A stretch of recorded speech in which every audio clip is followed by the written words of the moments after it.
All right, just like that, we're live. So Wow. you had an interesting last 24 hours, I I guess, huh? did. I Yeah. did. And by the way, this is not like a Heineken. I realize how much it looks like it. It's it's it's a sparkling water. Mm-hmm. Yeah. Sure it Yeah, I is. No, yeah. flew into Toronto, have some meetings and stuff with the team. We've got 5 employees out here. And then yeah, so doing some regular quarterly rounds to the various hubs that we have staff in, and it's Toronto this week, and they got hit with a snowstorm dump, which, apocalyptic for everybody out here. Everybody coming in from Calgary landed on the plane. We're like, this is our average Tuesday. What the heck is this? City's shutting down. So It's so yeah. funny that perception because us here in the Mid Atlantic, Mm-hmm. we get an inch of snow and we're just outside of DC, so Yeah. DC gets an inch of snow and then it completely shuts down the city. But then Yeah. you'd think, looking northward that the folks up in Toronto would it's like it's a You walk in the would think. park. You would think, right? Yeah. Yeah. Yeah, not so much. It was very, very interesting to experience yesterday. So Yeah. yeah. Well, you made it. Yeah. And then you had some hotel challenges, I guess, this Hotel morning. challenges, but you know what? You want to talk customer experience.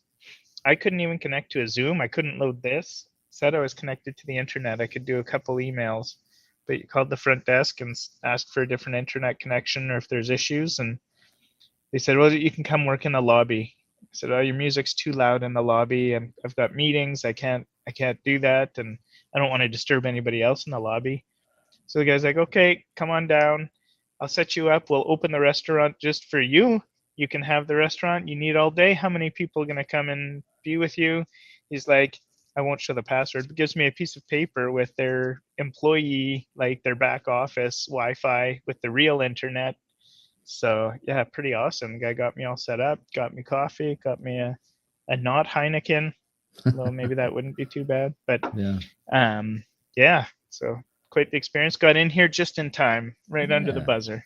Well done. Well, look, I've been looking forward to this one for Mm-hmm. quite a while. So thanks for joining me here this Yeah, morning. yeah, Um, so I often try to go back, take a step back in history, right? And part of this is just understanding some origin story, kind of your history, and then we'll get into kind of what you're doing today. Obviously, yeah, most of the industry knows who you are and what you're up to, but I think it'd be interesting to hear it from your words. But yeah. so I guess, gosh, what we met. I'm trying to forget. I'm trying to remember We what. met we met at McDonald's headquarters That's right. Yes, that's right. Up in in just Illinois, outside. right? Yeah, just outside Chicago. Yeah, That was when was that? That would have been 2015, 2016. maybe 16, something like that. Yeah, 16 seems you and Matt were out there. yeah. Was that a Yeah. Robin Robbins event or That something? Or was that yeah, was her cybersecurity roadshow back then. yes, yeah. And then we lost all power, AC. They got to give us platters of cheeseburgers to make people feel better. That's right, man. That You was got a good memory. I can't remember what I did yesterday. Damn. yeah. But what's great though is that I've been able to follow your journey, over the Mm, last got 6 years now, something like that. And yeah. we'll get into the last 6 years, but I guess take us back to the early days, The early days. in Calgary. I'm assuming that's where you grew up. Yeah, that's where I grew up. I was Yeah. born and raised in Calgary. Never made it out except for travel for work. But Yeah. yeah, I grew up here. I hated school was my biggest thing. Like I hated school, but I knew I needed to get some sort of education so I could earn a decent living, and stumbled onto a program at a technical institute for software development. That was 2-year program. I accelerated that. Didn't take any of the prep periods. Didn't take any of the semesters off. So I got through that in just under a year and a half. And yeah, I chose that. I figured, you know what, computers, there's going to be work to be had. I should be able to make a reasonable living. A little bit of school, can get through it. So did that. When I graduated from college, there was a local oil and gas recession going on back in 2002, and so there was no jobs in programming. Nobody was hiring software developers, but they were still hiring bench tech, help desk people. So I got a job at a company and kind of started doing a whole bunch there. Had a great mentor that taught me a lot about systems administration, and learned a whole lot in that enterprise. And they ended up consolidating the business and centralizing all of their shared services and IT into Houston. And I had no interest in moving to Houston at the time. I mean, now it's on the list of maybe cities I will move to in the next 10 years, but yeah, didn't want that. So I started looking for a job, and I stumbled on this tiny little IT services firm called Twin Solutions. And it was just two people that had started up this IT company, been running it for a bit. They had a third or another employee. So I was number 4, and I joined them back in 2004. Worked there for a year, and that was my foray into IT consulting and IT services. And the amazingness of being a person with ADHD that got to just deal with a ton of different small businesses and always something new. So I enjoyed that. Ended up getting poached when we lost a client to another IT company. They weren't called MSPs back then.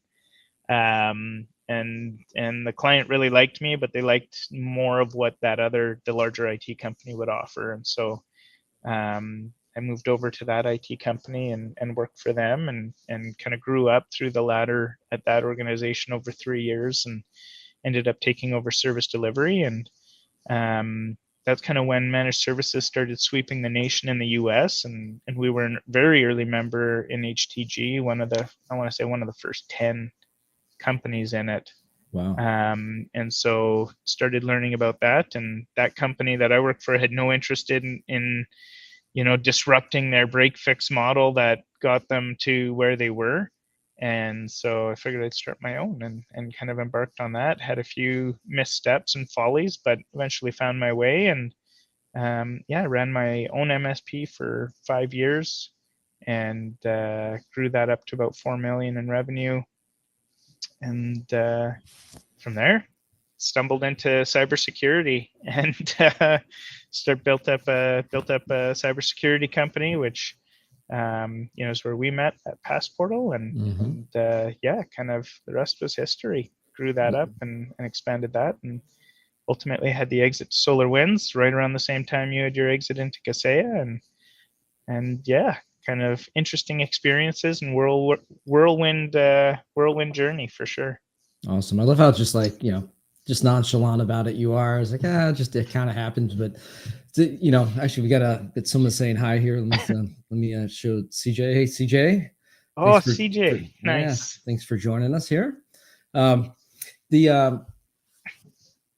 You said you had some follies along the way, right? I guess starting. Any particular follies that stick out in your mind?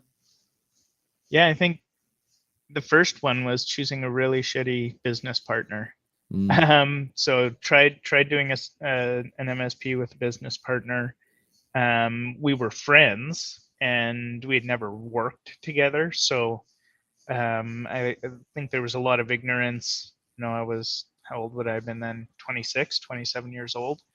So ignorance on what to look for in a business partner, what to expect, all of that stuff. And so that the business started to grow quickly, but then fell apart really quickly because there was not a strong alignment in our objectives and expectations. So kind of had to implode that business and then start up my own.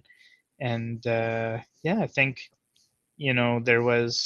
I was fortunate to see a lot of the things that worked really well at the IT company, at the larger IT company I worked for, and a lot of the things that didn't go so well.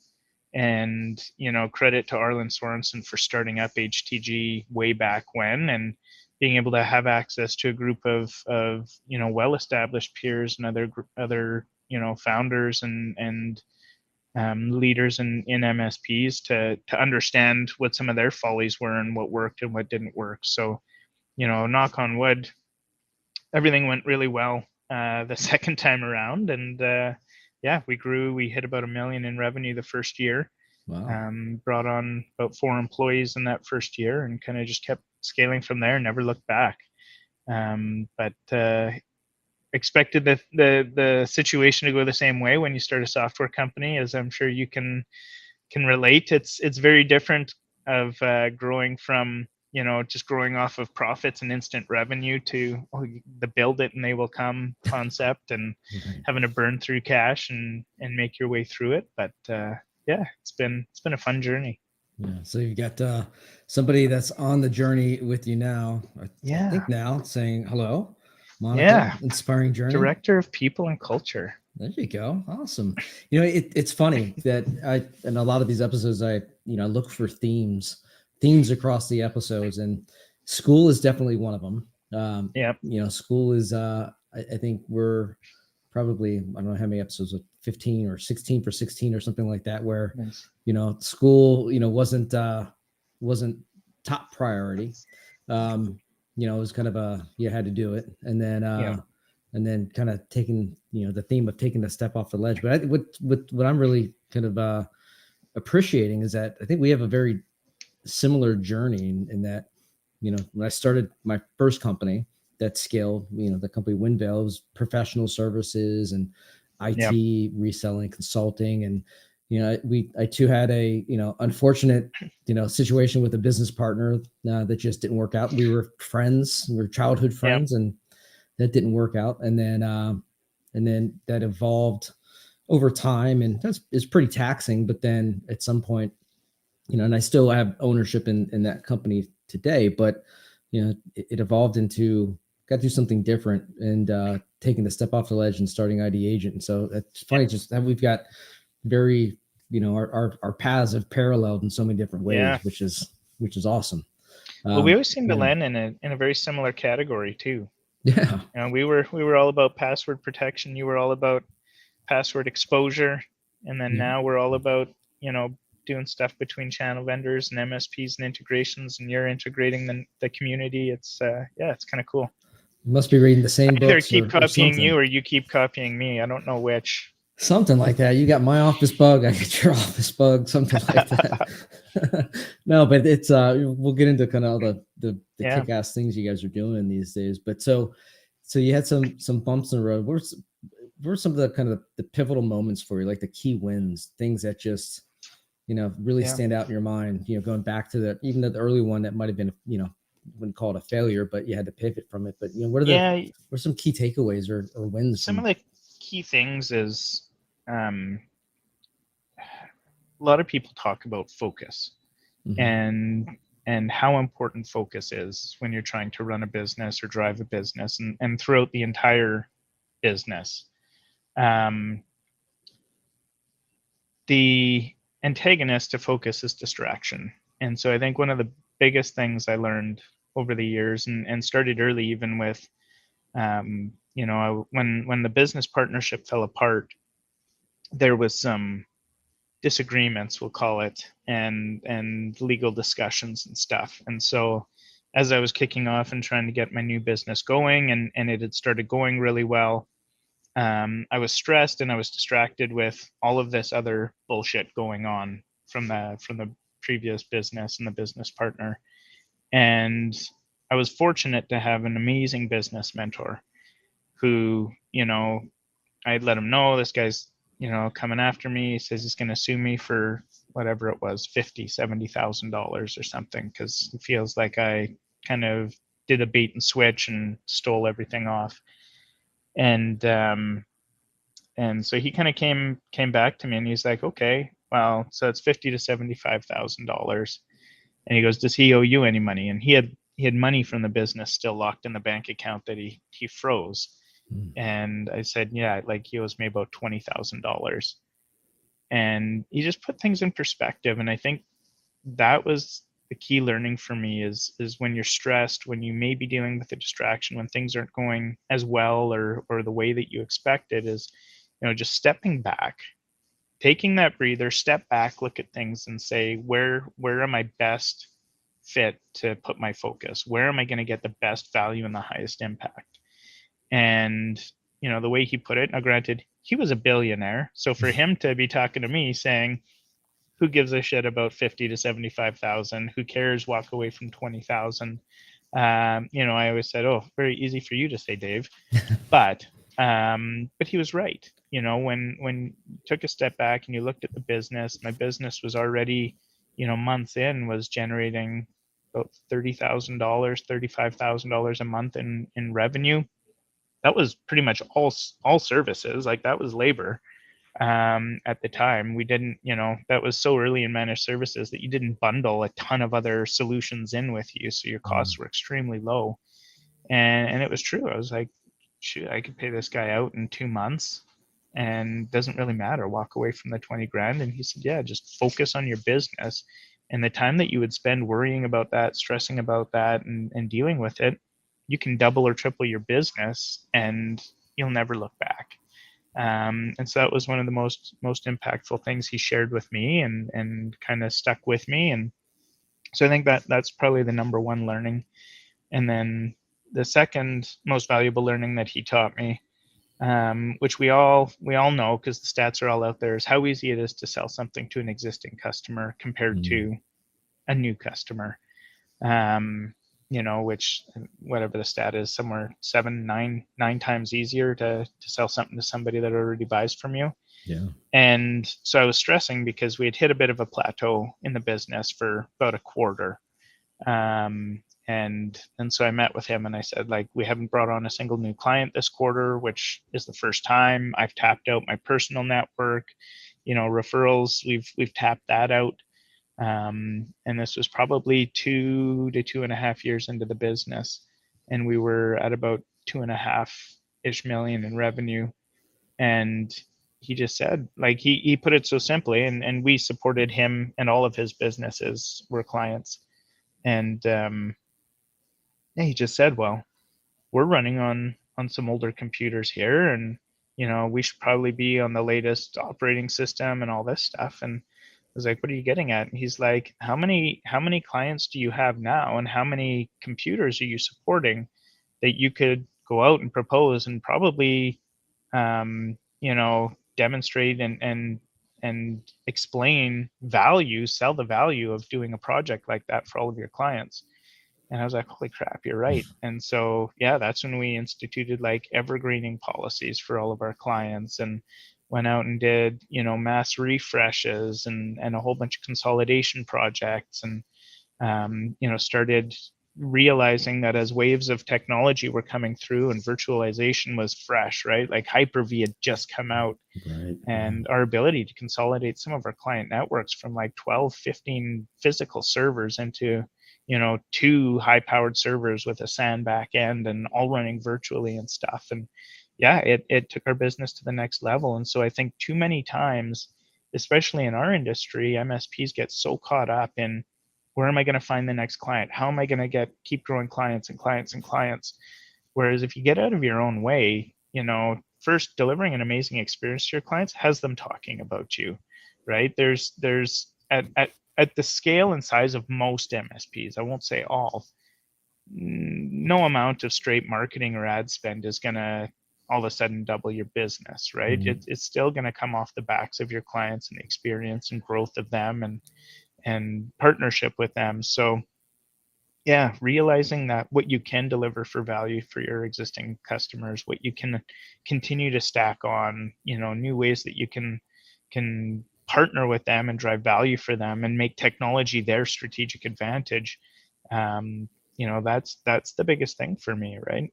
Yeah. So how great is that? It's a customer mentor, right? That's taking the time Yeah. and challenging you, right, to think different, you know, Yeah. and challenge you to expand your business. Are you still in touch with that particular gentleman? Unfortunately, he passed away about, Oh. I want to say 5 years ago now, but Yes. it was an extraordinary individual.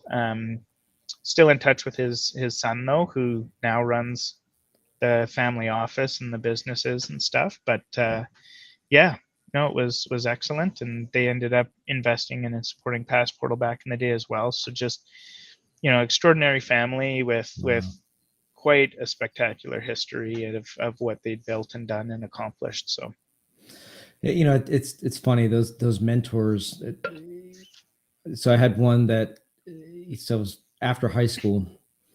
I guess it was while I was going to University of Maryland. I was working at this big pool company, right? We had 400, 500 swimming pools we managed Wow. around Maryland, DC, and Virginia. And, and you say pool company and it's like, it's, a bunch of lifeguards and stuff like that. You don't realize that, Yeah. these can be exceptionally large businesses.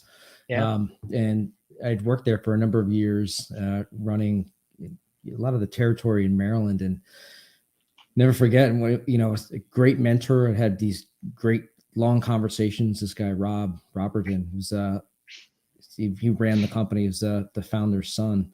And one of the best things he ever did for me was fire me, actually. Yeah. And it was an emotional moment for both he and I. I mean, I was kind of shell shocked, but taking a step back and realizing he saw that I was in the wrong industry. I was doing the wrong thing. Yeah. I wanted to do well, but I was doing the absolute wrong thing. And it was a great mentor in just, I'd learned so much about running a business, operating a business, metrics and all this stuff. Again, you think pool company, you don't really think about KPIs and metrics and spreadsheets and stuff like that. But, it was, 20, $30 million company at that point. But it was one of the things. It was a different kind of mentorship. It was like kind of the traditional mentorship that he taught me the ropes. But then at some point he realized that best thing he could do as a mentor is to kick me to the curb. And he was absolutely right. He's absolutely right. And I got to reach out to him at some point. I know he's still around the area, but anyway, nice. I think having kind of those mentors, whether sometimes they are known or not known at the time, are huge. And then you've kind of got that theme running where you join HTG and you benefit from the peer and kind of the feedback and mentorship. And again, that's one of the things I've really appreciated about our friendship is that, it's funny. We've kind of, we've picked kind of the same, I guess, relative product categories, but you've always been just willing to listen to me, and we've had some really great conversations over the years. So thank you for that. No, I appreciate it too. I mean, if you talk about learnings and stuff, I think early in my career, I was like most people in that I just held everything close to the chest, right? Mm-hmm. Like, I don't want anybody to know, like, all the way down to you'd put testimonials on your MSP website, but you would obfuscate who gave that testimonial, right? You're like, just client and energy services or logistics company, right? Yeah, John K. And you're like, wow, like you're so scared to put your clients on there and stuff, right? And then you realize it's, those are probably the best clients that you have. So what's the likelihood that somebody's going to call them up if they gave you a testimonial and did everything for you, that they're going to make a switch, right? But just in everything from product ideas, business ideas, how things are actually going in business. I think one of the biggest disservices any business owner or CEO or executive can ever do is that complacent answer when anybody checks in and says, hey, how's business, right?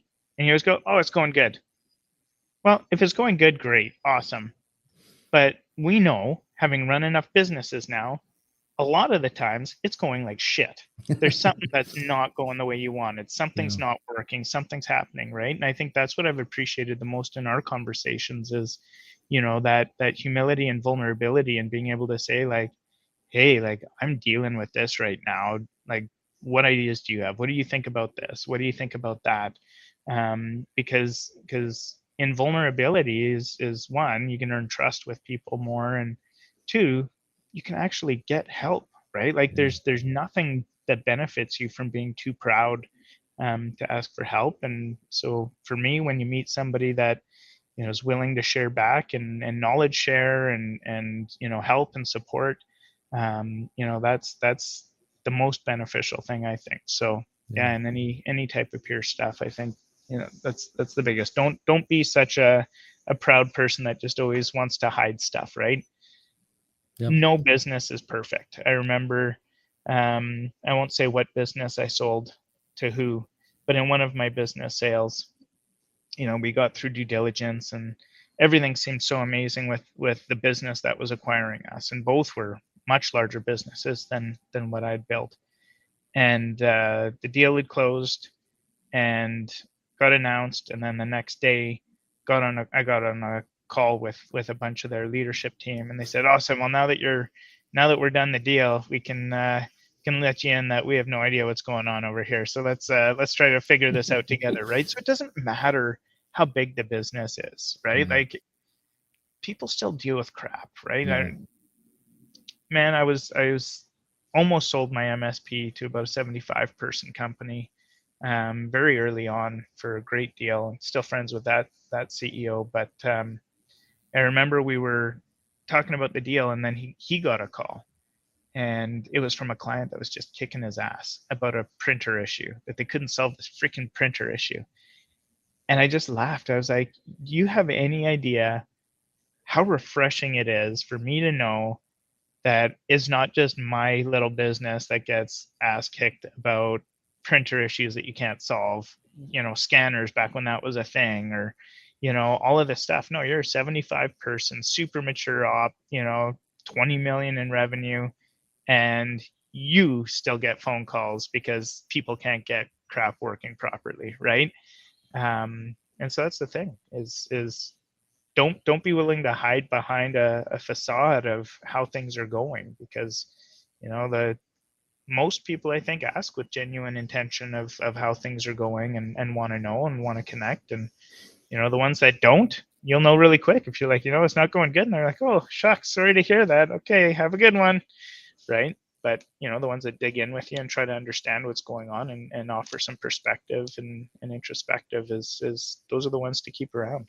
Yeah, that's really interesting about this space is the, sometimes misguided public, I guess, collaboration on some of the boards, like the Facebooks and the Reddits.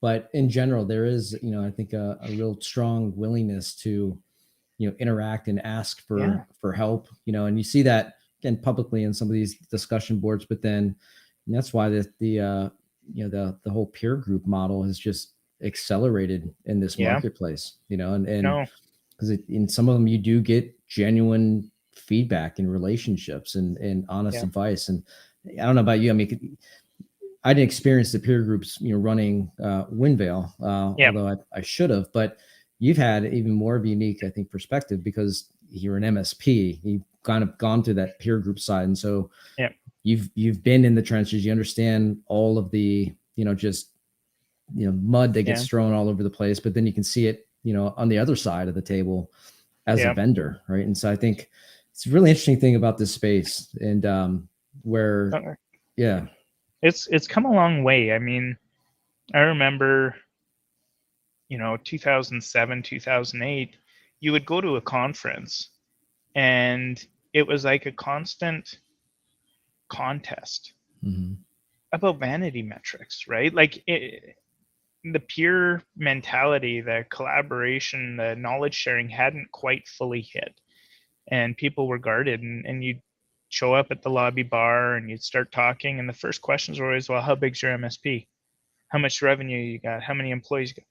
What does that matter, right? Like, how's your business growing? What are your growth rates? What's your cash flow look like? What's your profitability? Like, what are the things that matter? And it was this guarded contest to see just who could outdo the other. And I think I'd always try to take a different response, and I'd share if somebody asked me, and if they asked me, then I'd dig in on what some of the more interesting metrics were. And if they were clearly better than me, I wanted them to be better than me, because then I would start grilling them with questions, right? How did you do this? What did you do? And everything else. And the ones that were maybe not as far along as I was, and maybe they stood off, it was you'd open up the conversation. Do you have any questions about how I do this or how I do that? I'd love to help you.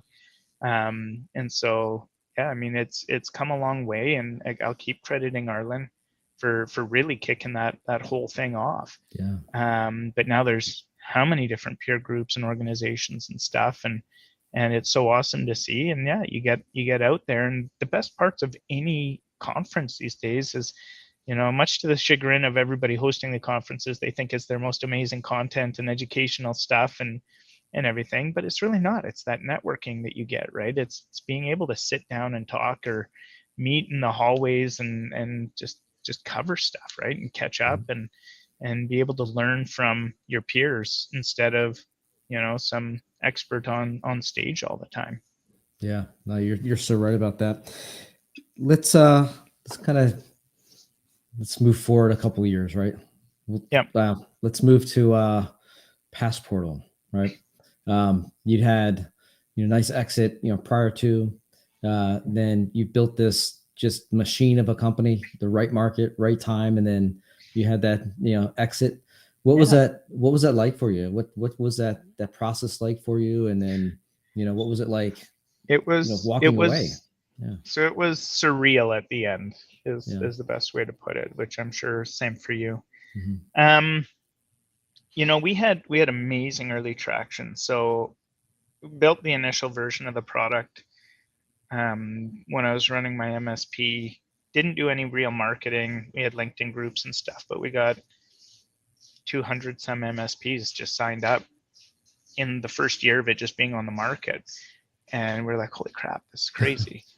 And so then we decided to start running after this more and doing stuff, and brought in a proven industry sales leader and growth leader, and we did well. But it wasn't without challenge, right? Like, I think when I look back and I peel back the layers, no secret, we competed with IT Glue head to head. Yeah. And that was my first time being in an antagonistic opposition position with another company. Like, yeah, there's competitive MSPs, but shit, man, there was like 200 in my city. Like, there was not like one enemy, right? Like, this was different. We had this thing, and a lot of it was fabricated and manufactured by the media, because they would take words that I said and spin it against IT Glue, and then they take things that Chris Day said and spin it against Passportal. And it was funny is we'd be texting in the background about stuff, about trying to build partnerships and get stuff going and everything, but recognizing, hey, we were competing. And I think the biggest challenge is they were outrunning us, they were outpacing us, and I couldn't understand it, right? And I couldn't do it. And you go back to distraction. I let that consume me for probably the better part of a year and a half to 2 years. Is what are they doing? Why is this? Why are they outgrowing us? What's going on? And I put way too much pressure on Dan, that was leading up sales and marketing. And I think when you looked at it and stepped out and looked back, our 5-year average growth rate compounded was 240% year over year for 5 years. Wow. Which is no slouch of a business. Wow. And but I was so focused on what IT Glue was doing and how fast they were growing, or how fast it looked like they were growing, and everything else. And I was beating myself up for that. I think I beat up our leadership team a bit for that, because I don't like losing.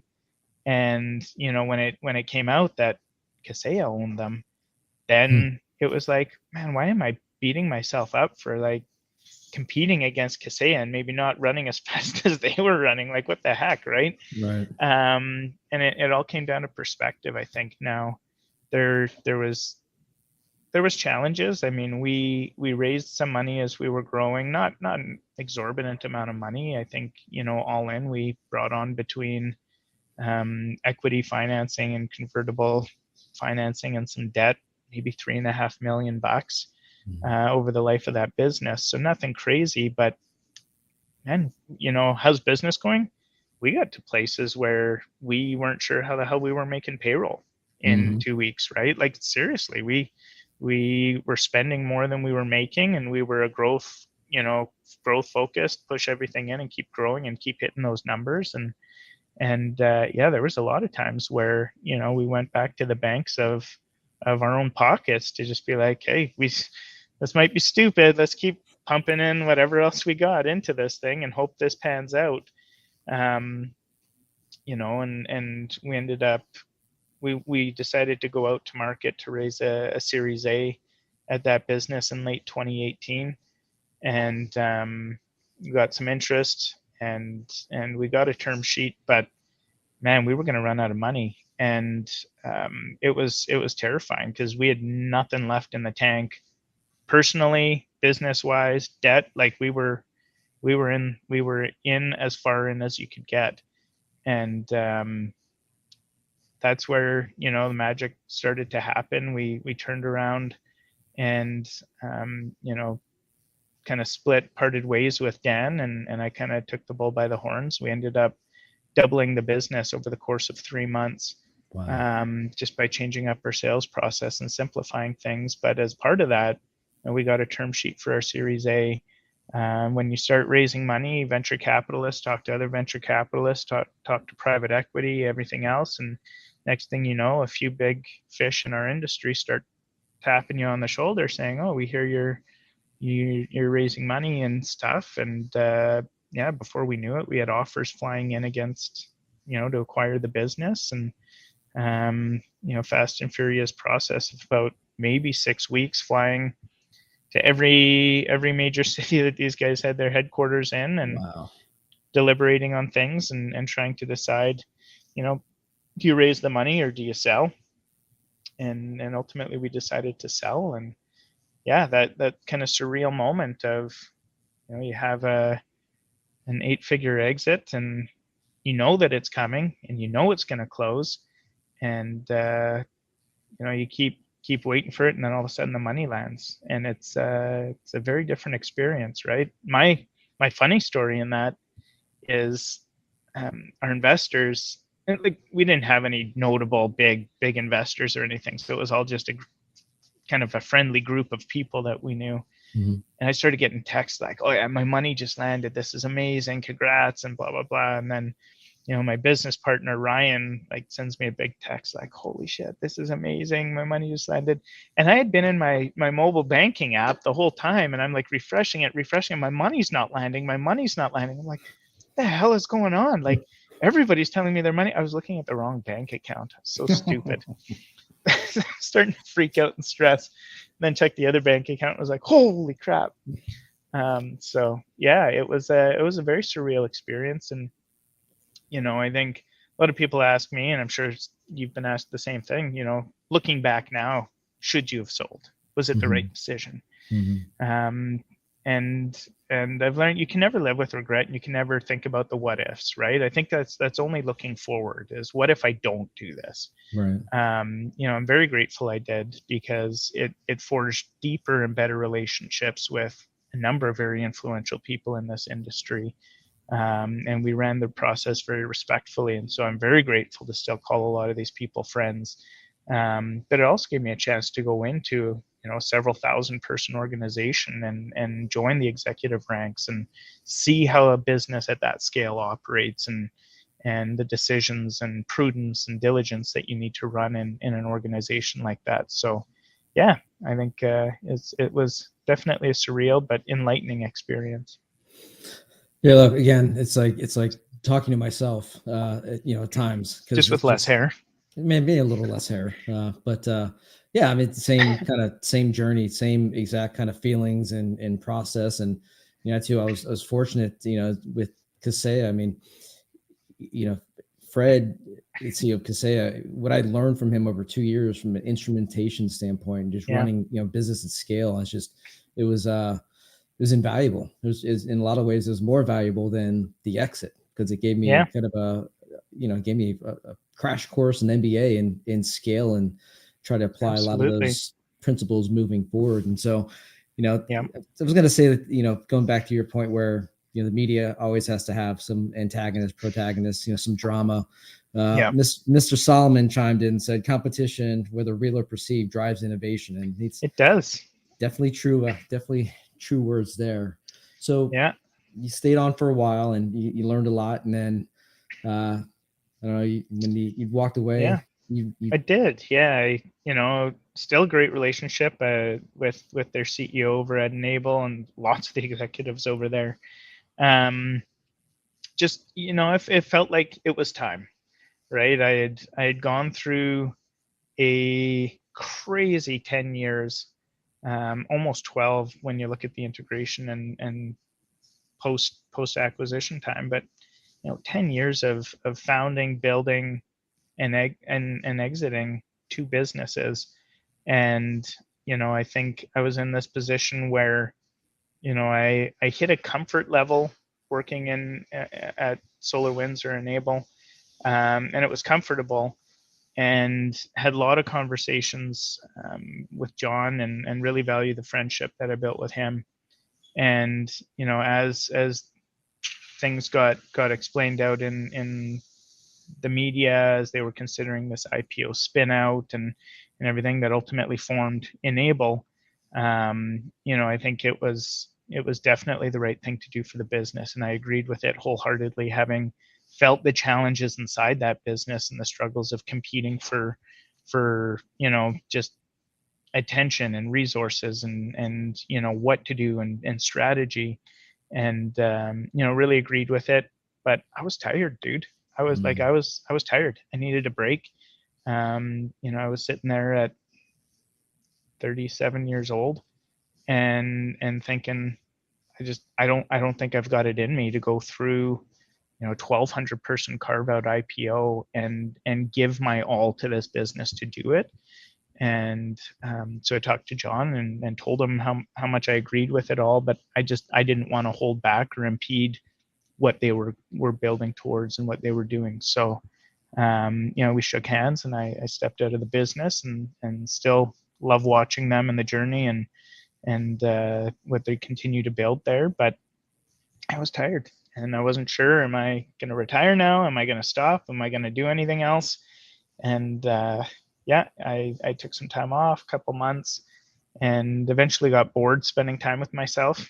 I think you are your own worst enemy at times. It's like, oh man, I gotta do something else. So yeah, kind of similar path again to you, and started having conversations with all my friends in the industry, was watching the Reddit board, was tuned into the Facebook groups, had conversations with, I don't even know how many MSPs and channel vendors and stuff, and sat back and said, how can I contribute to this again? How can we dive in? And ultimately landed on what we're building today in Gradient, and now we're 2 and a bit years into this, and yeah, kind of continue trudging through. Well, one, I knew you wouldn't sit on your hands too long, and so I knew it was a matter of time. But two, let's dive into Gradient, because it's been awesome. You can have a behind the scenes interactions with you. With the hamsters on the wheels. Yeah, look, I mean, we're kind of same stage of development, and we're both trying to figure it out, and back to the grind of cash flow and hiring and all that fun stuff. But let's tell us about Gradient and what you guys are doing, because it's from what I see, what I know, it's pretty damn awesome. Thanks, man. It's definitely different what we're doing, and we want it to be different. I'd say I did not want to be trying to build a better mousetrap again, because you get so caught up, when Matt said competition drives innovation, but it also drives more distraction, because it's just a copycat game, right? A second that somebody else does something, somebody else does it, or a second you're truly being compared to somebody else, it's like, well, we have all these things, yeah, but you don't do this that they do, right? So it's the one thing you don't do. Right. But yeah, in our conversations, and even just leveraging on our past experiences, running an MSP, running a channel vendor, we sat back to try to understand the biggest struggles in truly growing those businesses.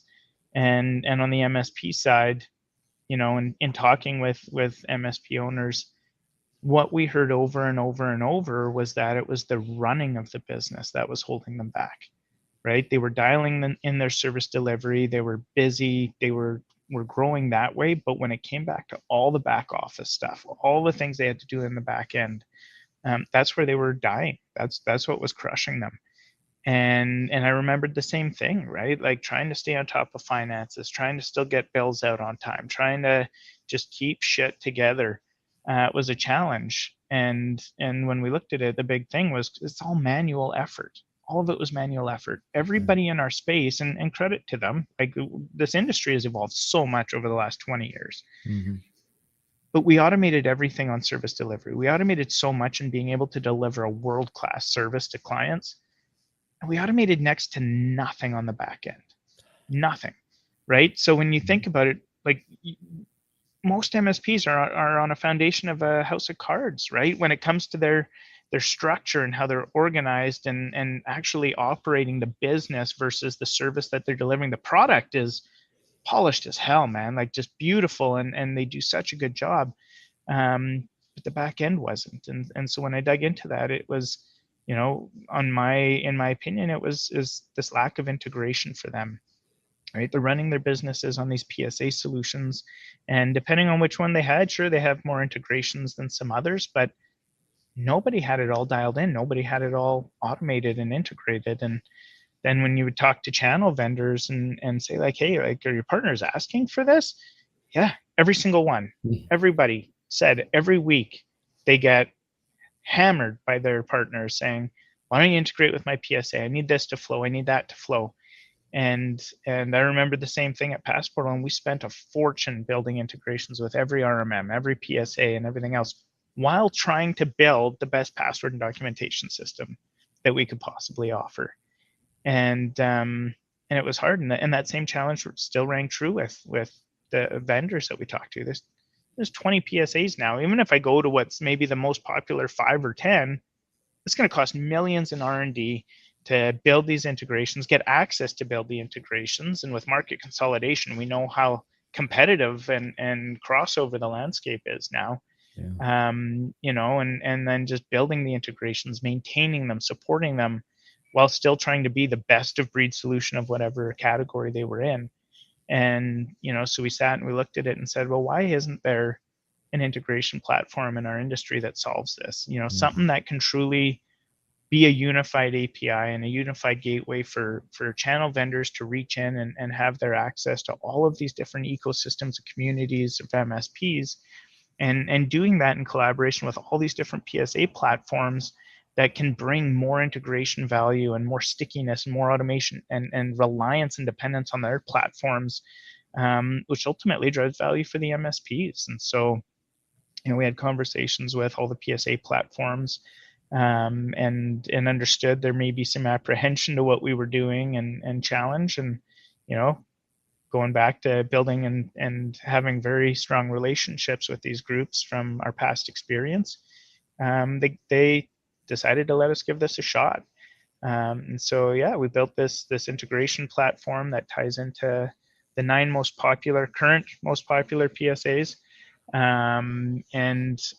You know, we started that on the billing reconciliation side because that's what we heard from MSPs was the billing beast, right? Like, I'm reselling 15, 20 different products to my clients, and I'm trying to reconcile those manually every single month to my contracts or agreements in the PSA. And so, so we found a way to expedite and ease that naturally with the integrations we had. And then we launched just about a year ago. It was Valentine's Day last year. We launched our API and integration program. And, you know, where we've gotten to today is we've got some 40 channel vendors that have signed in and signed our technology alliances agreement. And, you know, I think 15 have built their integrations on our platform now to orchestrate access for all these PSA solutions. And, you know, we've got probably another 10 to 15 more will launch this quarter yet, and kind of on this path now where, you know, our vision is to be this connecting fabric that allows everything to connect and work and automate for MSPs in the back office, and,